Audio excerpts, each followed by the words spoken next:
David Budescu, an Anastasi Professor of Psychometrics and Quantitative Psychology at Fordham University. Thank you for joining us. My pleasure. So let's first talk about your field of research. How would you describe your field of research? So I am, by training a quantitative psychologist who stumbled into judgment and decision making. And over the year, I've done a lot of research on a variety of things that have to do with the role of uncertainty. It is quantification of uncertainty, communication of uncertainty, and individual and group decision-making in the presence of uncertainty. And so my work is mostly in psychology, but in recent years I've also collaborating more and am closer to what you would call decision analysis community, which is really more not necessarily about work on psychology and decisions, but on the applications of such principles in actual decision making in various areas. So what would be the central questions that your field tackles and its most notable finding? So our field, which I mean now the psychological judgment decision making, is essentially a field that is about, it's an empirical field. It is more than being a theory-driven field. It is, I think, a finding-driven field, and we are almost operating, I would say, opposite or in the shadow of the more normative economic/decision science that have clear normative rules for how one ought to make decisions optimally. And our work is mostly work about how people actually make decisions. And in fact, we get our kicks and our greater findings are when we find ways in which human judgment and human decision-making systematically departs from standard expectations and standard predictions. And the main findings of the field are, I would say, up to this point, precisely in quantifying documenting, listing, enumerating, many of these so-called biases, which is that, the convenient way of describing things which are systematically depart from normative expectations, and of establishing occasionally alternative explanation, alternative cognitive or social explanation that can predict why people violate these principles in the ways they do. The most noticeable example in this context has been the work, the seminal revolutionary work of Amos Tversky and Danny Kahneman in the 70s and 80s, where they showed how a variety of principles, such as the degree to which events are representative of what people's perception of the overall, or the ease with which certain things come to mind, how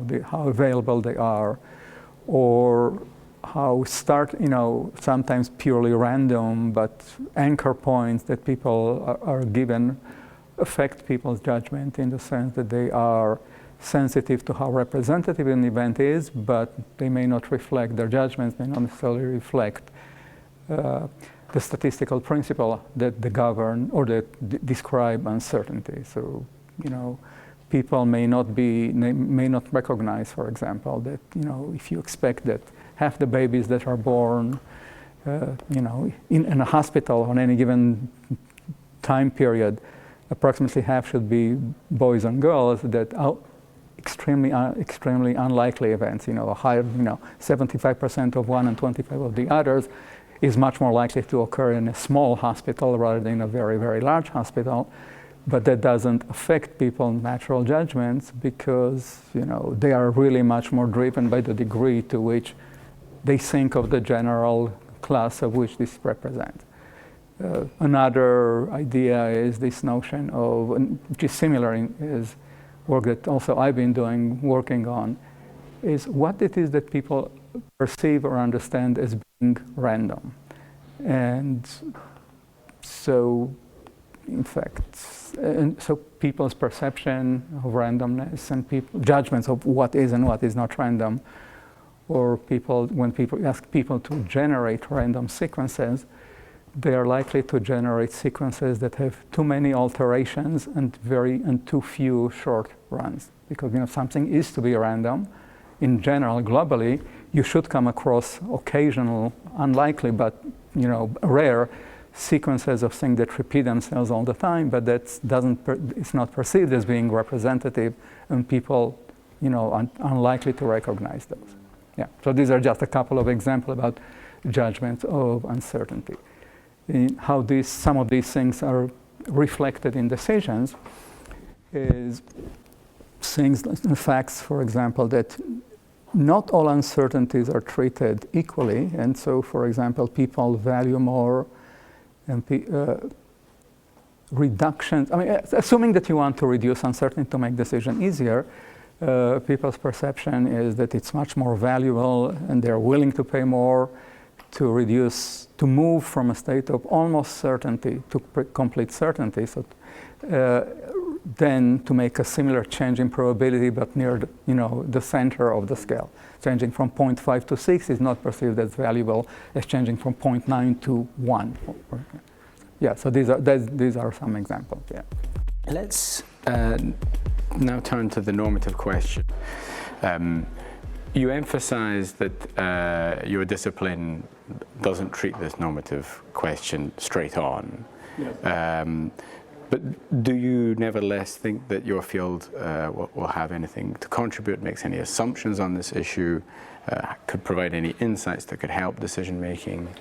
So I think that psychology as a rule is not a normative discipline, because psychology is really, I think at the very, very highest level, the most philosophical level that I can think about it, is a discipline that accepts and lives by individual differences, recognizes and does not judge individual differences in values and in behaviors and in attitudes, and as such it's not the kind of the typical normative approach that a mathematical driven theory would be.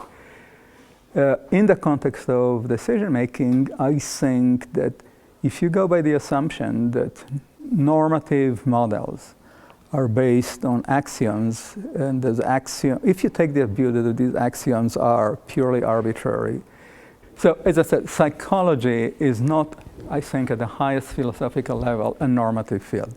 It is a profession and a discipline that recognizes and, in fact, relies on individual differences, and accepts a variety of differences in personality, abilities, attitudes, and so on, and therefore normative, it's not the right word to apply to most psychological models. They're mostly descriptive, behavioral, and they're trying to identify certain rules or norms that guide human behavior in general without prescribing or judging some as being superior or inferior in the way in which a objective function maximization approach would do. But because we can identify these rules or regularities in behavior, I think we can shed light on things which are normative in nature by really looking at the set of axioms that underlie a normative model and question the validity or the veracity of some of these assumptions, accepting some but questioning others more, because occasionally some of these assumptions are convenience or are somewhat arbitrary, and they are really, mathematically speaking, introduced in order to lead to a unique or elegant solution without necessarily regarding to how realistic they are. And I think that this is where the behavioral aspect can shed light or contribute to the normative models. So one example would be that practically every model of decision making implies transitivity. If you prefer A to B and B to C, then it must be the case that you would also prefer A to C.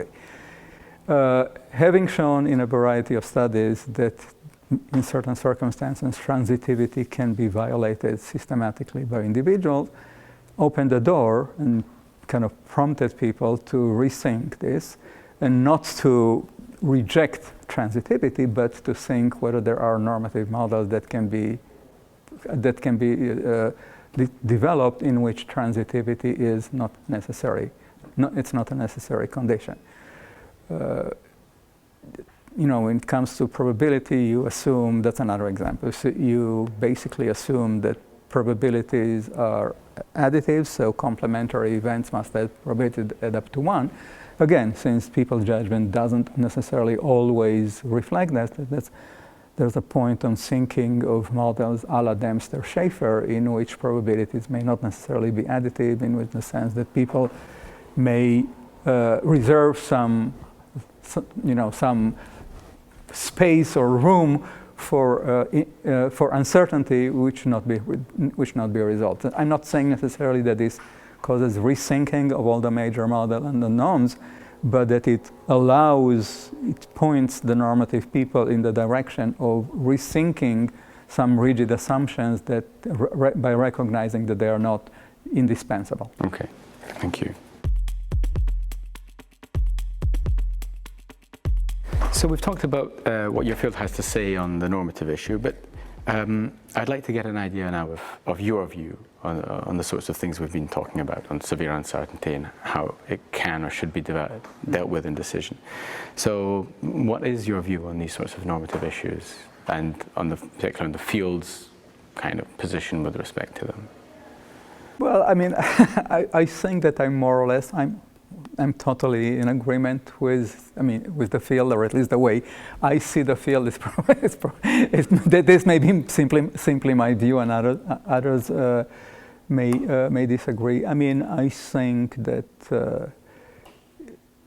it's a slight criticism of my field is that over the years, the success of all these documenting so many so-called biases and so on has, although it has made us very successful and popular, it also created somewhat of a reputation that we are a field of stupid human tricks, and try and get out of our way to develop, questions and tasks that are designed to confuse people and to show and to sort of highlight their rationality and irrationality and stupidity, if you want to take it to the extreme.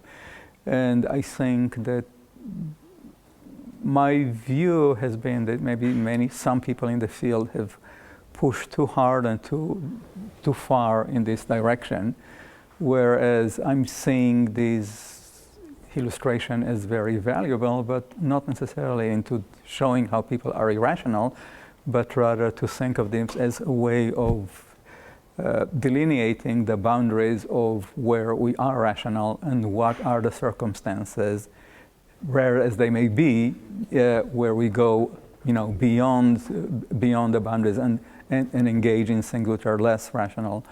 And I think that so the learning and the progress could be in basically understanding these boundaries and see if there's a way to overcome or to de-bias people and so on. But I think that for a long time, we've been too much driven into simply showing another bias and another bias.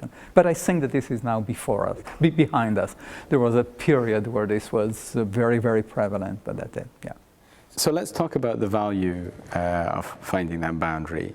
And let's consider the value in real kind of high stakes, important, severe uncertainty decisions such as climate change.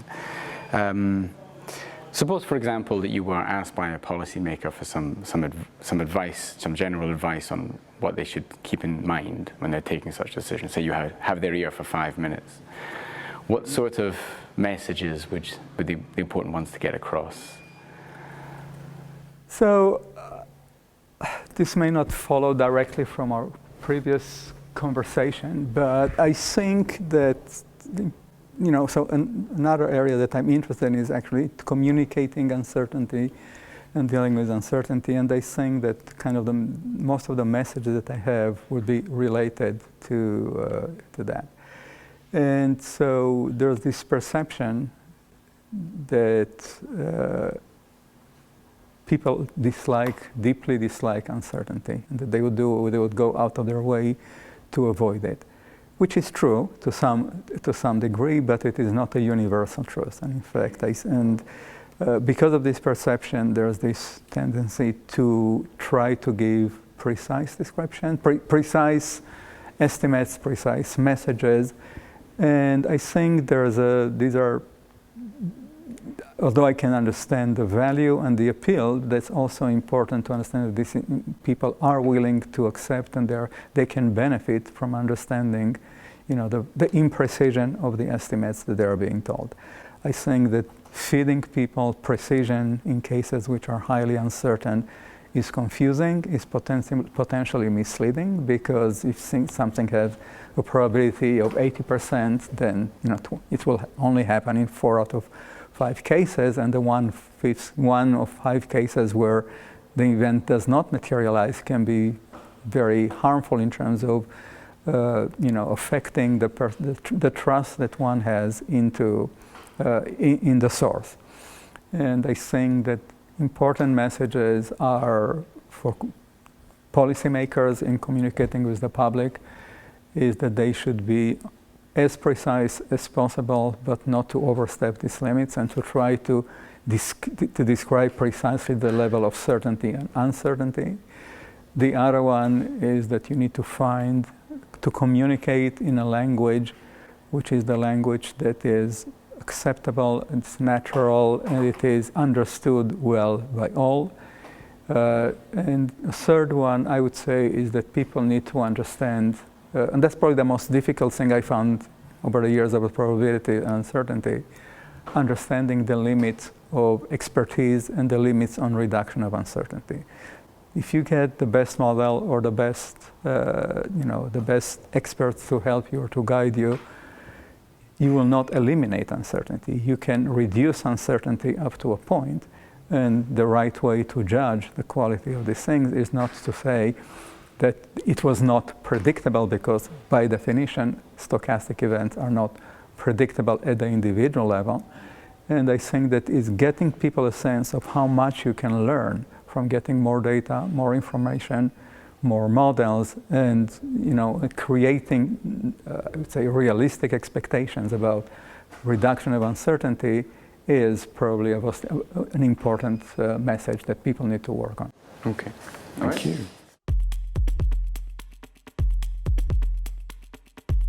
What do you think are the central challenges kind of remaining now, both for your field and kind of more generally for proper incorporation of uncertainty in decision making?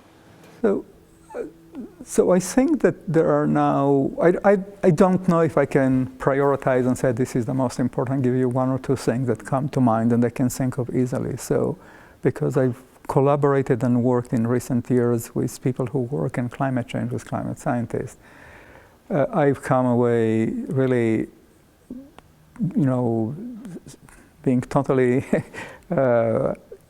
impressed or kind of totally blown away by the level of uncertainty in that. If there was no climate change, if you wanted to think of something, an example where you have multiple sources of uncertainty of different magnitudes, of different sources, non-comparable, and then compound each other in unpredictable way, you couldn't invent something that would be more, better for these purposes than climate change. Because this is a situation where there's uncertainty about the science, about the parameters that govern, climate, such as the climate sensitivity, to what degree, increase in the CO2 level affects temperature. There are uncertainties that are about the pure sociological things, such as population growth in various areas of the globe. There are uncertainty about economic factors and about policy that's going to be made, and about political developments. And so if you want to come up with the right models or the right predictions, you need to be able to incorporate all these in a meaningful way.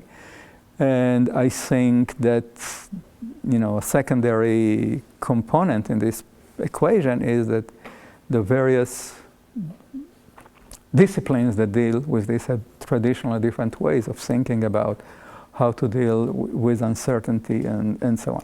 So I think that the major challenges ahead is really to find the right way to identify, to prioritize all these sources, to decide in a rational way, which at the moment I'm not sure people are doing it, is to, if you want to resolve uncertainty, which uncertainty are the most important to resolve for the purpose of this, and to be driven by some rational way of thinking about it, rather about what is convenient, elegant, and sexy, and to come away with ways of communicating some of this uncertainty meaningfully to the public.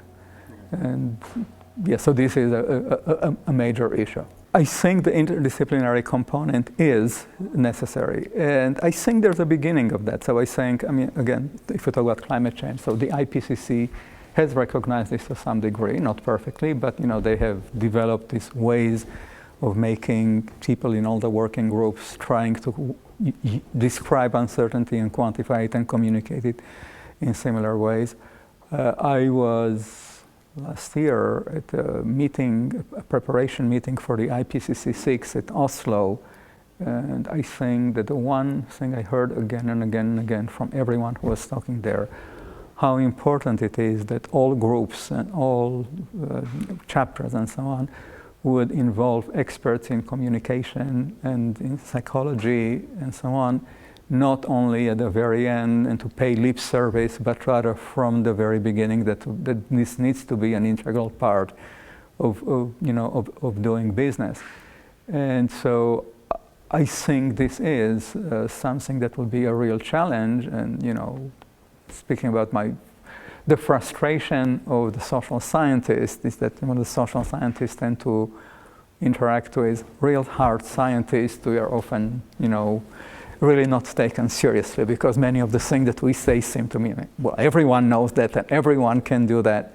And I think there's the lesson for the scientists to take more seriously is that common sense doesn't, what they perceive as common sense is not necessarily the best guide for action, and that there's a lot to rely on empirical results, in order to guide behavior, which is to guide actions, because the results are often not what one perceives to be as common sense. David Budescu, thank you very much. You're welcome. My pleasure.